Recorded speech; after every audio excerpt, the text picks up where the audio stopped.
Hello everyone, it's David again. I've got commentary ready for you on Season 3, Babylon 5, Episode 1. Season 3 is titled Point of No Return. This episode is titled Matters of Honor. I do have an update. I'm filming this on December 3rd of 2021. Update for a member comment that I went ahead and I'm uploading right now to YouTube. So that one's just more specific to one person on this channel. If you want updates just for the B5 series and stuff, go ahead and ignore that particular update. It doesn't have anything really to do with the series, has more to do with the channel and what constitutes fair use versus a copyright infringement. So anyways, back to Season 3, Episode 1, Matters of Honor. It starts off with a dialogue between Sheridan and Kosh and takes place about 1 week after Kosh has exposed himself and flown up and rescued Mr. Sheridan from going splat on the ground. So Sheridan thanks Kosh, and Kosh replies, "Being seen by so many at once was a great strain. I returned to my ship to rest." So obviously there is some connection, a biological connection, it seems, with the Vorlons and their ships. Not just like a pet or anything, but, you know, maybe more like a married couple kind of a thing. Or maybe even like twins, biological twins, maybe.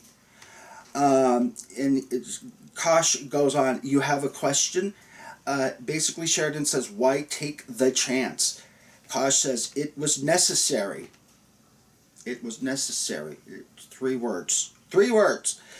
Sheridan says, "Well, as answers go, short, to the point, and utterly useless, and totally consistent from what I've come to expect from a Vorlon." Good. You know, I've had a thought. You've been back and forth so many times. How do I know you're the same Vorlon? Inside that encounter suit, you could be anyone. Kind of, well, but, you know, they're all Kosh, I guess. So is Kosh the same Kosh when he goes out and comes back? Or could he have little bits and pieces of other Koshes? Or could he have little bits and pieces of Lita Alexander? Or you or me? Or Jack the Ripper inside of him? Is he capable of taking on other consciousnesses? Ugh, boy, that would be awfully crowded. It would send my therapist right over the edge, too. How do I know you're the same Vorlon inside that encounter suit? You could be anyone. And he says, "I have always been here." "You said that about me, too." "Yes. I really hate it when you do that." "Good." And he turns around and walks away. So does this mean that Kosh, through Valen Sinclair, has always known that he and Sheridan would wind up on Babylon 5, or on some esoteric level is Sheridan and Kosh intertwined with Babylon? Because if you see a lot of Eastern mysticism, like Buddhist mysticism, which is one I studied quite a bit, so that's why I refer to it all the time, but it's like we are intertwined with certain things. Like, I was always destined to be a nurse and working at Providence Portland Medical Center in Northeast Portland.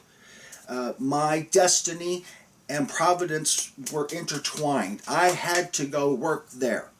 There was no other alternative for me. You know, I just was destined to work there. Is that true, or is it just Kosh happens to know because he knows what's gone on the last 1,000 years thanks to Jeffrey Sinclair going back in time? God, I go back and forth on that one. I tend to think that he knows that there is something about him and Sheridan that's intertwined with Babylon 5, that they both have a destiny, and at some point they was going to cross on that Babylon 5. Comes a little bit when, what's her name? Tracy Scoggins plays the captain, but anyway, her crackhead friend comes back and talks to Kosh, and Kosh passes on a message to Sheridan from beyond the rim, that at the end of the long night, return to the end of the beginning, or something like that. Basically, go back to Coriana 6. So he knows that Sheridan is intertwined to meet his end at Coriana 6. And that is something, if memory serves, and I'm going to, as I watch through the episodes, I'm going to try and keep this in the back of my head. That seems to be something that Valen / Sinclair would not have known.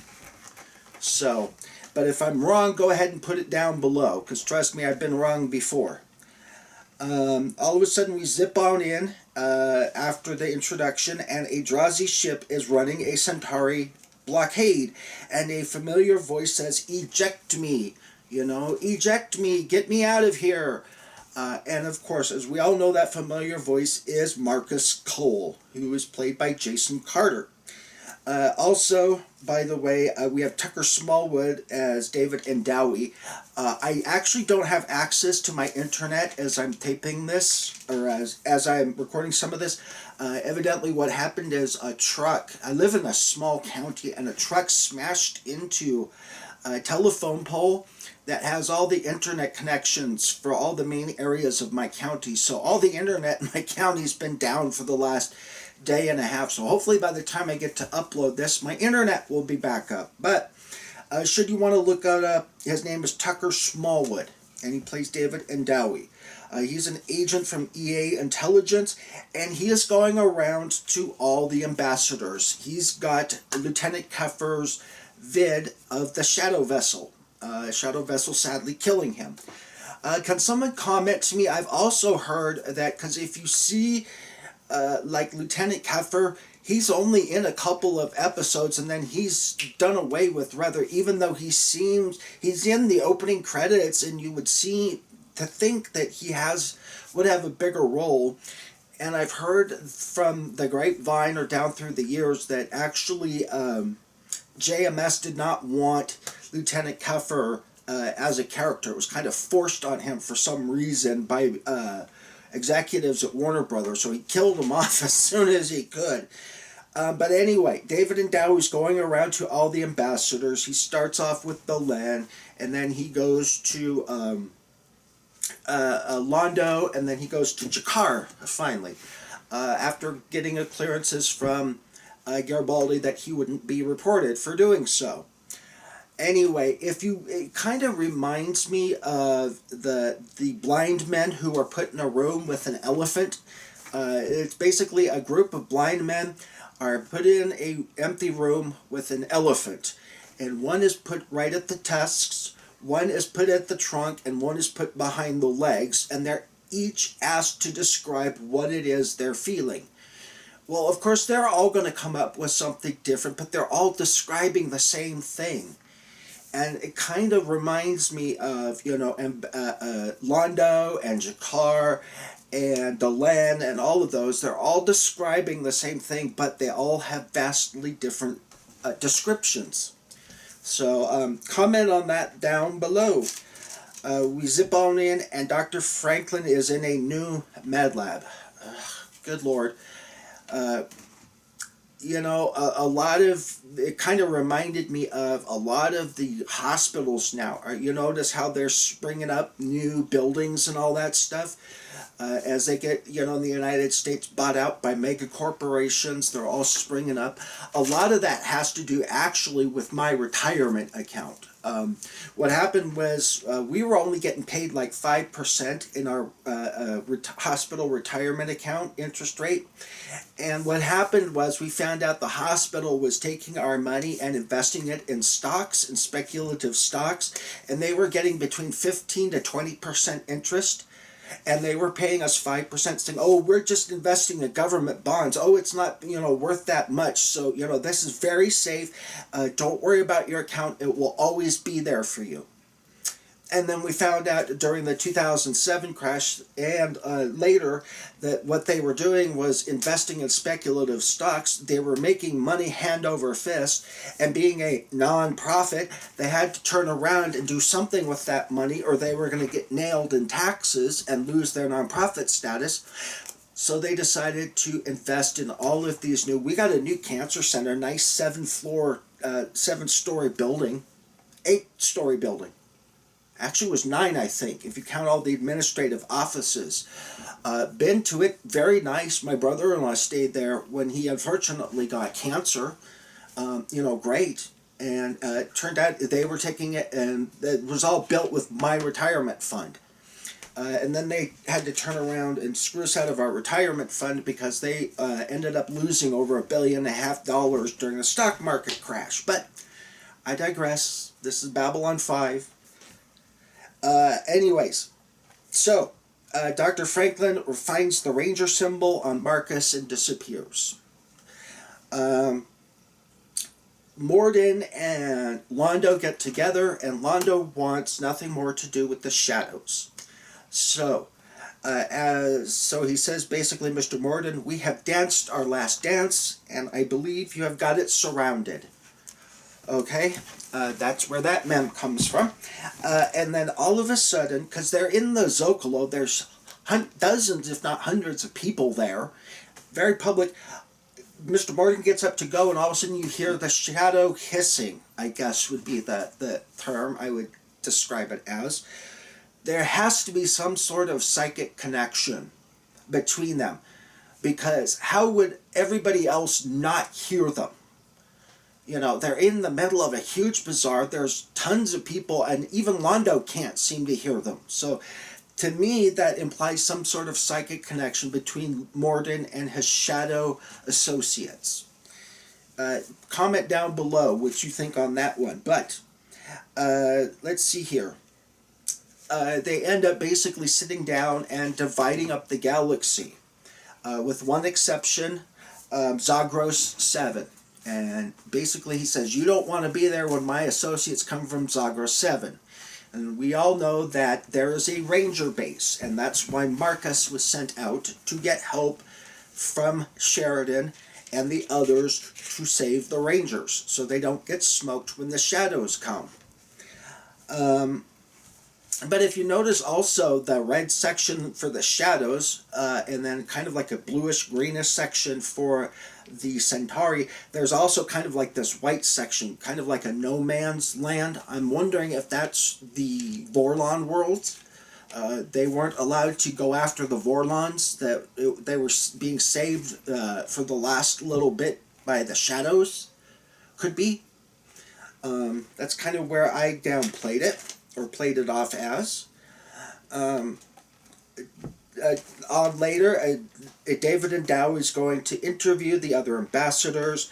This is where Londo makes his "We are always on duty" speech. It's kind of an interesting little thing there. So we have made the pursuit of joy another duty that we have to pursue as vigorously as all the others. We zip on in, and Marcus and Delenn and Lanier meet in a bar. Marcus gives the Lanier and Delenn a drink which doesn't have alcohol in it, because we all know if you give alcohol to a Minbari, they become very unpleasant. Kind of like me. It's why I went to rehab twice. Haven't had a drink in almost 18 years now. So anyways, Zagros 7 ends up getting saved because Sheridan has a new ship, the White Star. And he ends up collapsing the jump gate near the Markab sector because he doesn't like grave robbers. So anyway, lots of stuff to talk about. Mr. Endawi ends up in Earth Dome itself. And he turns his report over, and the lady says, you could have been seen. Mr. Morden walks in.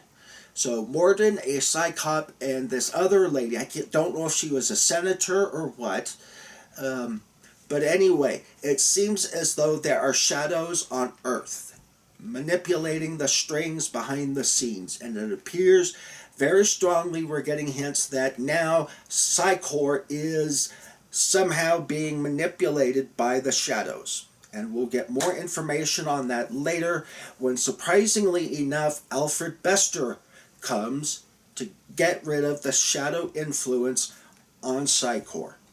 Anyways, I hope you all have a good rest of your day. As always, like, comment, subscribe, and share. And I'll see you soon for episode 2, Convictions.